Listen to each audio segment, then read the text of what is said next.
The nest that waited. Sipsel was a young swift with wings that never wanted to stop flapping. While the other birds were still waking up, Sipsel was already searching for a place to sleep. "I need a nest, and I need it today," he chirped to the morning sun. He didn't want to wait for the perfect spot. He just wanted to be finished so he could fly even faster.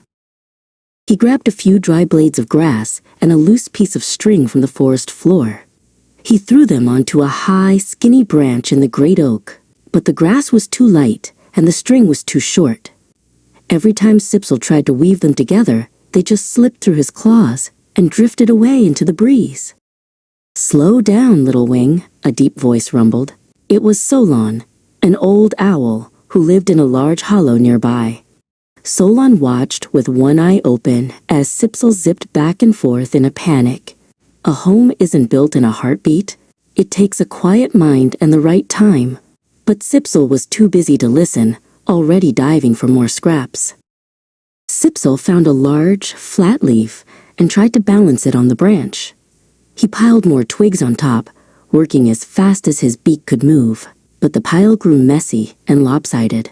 Suddenly, a tiny breeze puffed through the leaves. Whoosh! Sipsel's hard work tumbled down, scattering across the grass like confetti. Sipsel sat on the empty branch, his chest heaving. He felt like crying. "It's not fair," he huffed. Solon hopped out of his hollow and landed on the branch next to him.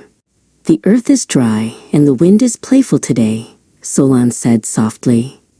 "Wait for the sky to change. The best things come to those who can sit still."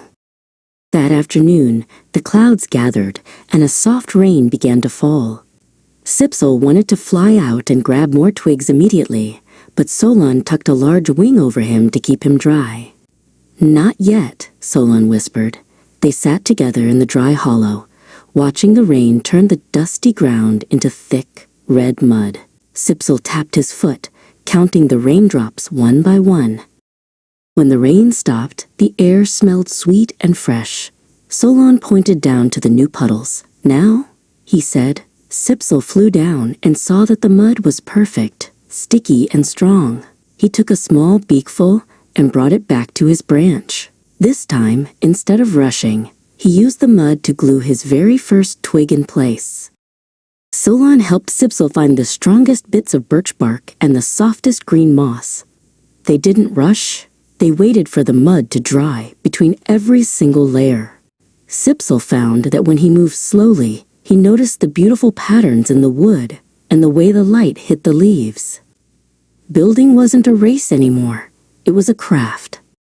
By the time the sun began to set, the nest was finished. It wasn't just a pile of grass. It was a sturdy round bowl lined with soft feathers and held tight by the dried mud. Sipsel tucked himself inside. It was the most comfortable place he had ever been. He felt proud of every slow, careful choice he had made throughout the long afternoon. That night, a powerful wind roared through the great oak, shaking the branches. Sipsel's nest didn't move an inch. Solon looked over from his hollow and smiled. "Patience is the strongest glue," the old owl whispered. Sipsel nodded, closing his eyes. He had learned that waiting wasn't just doing nothing, it was getting ready for something great.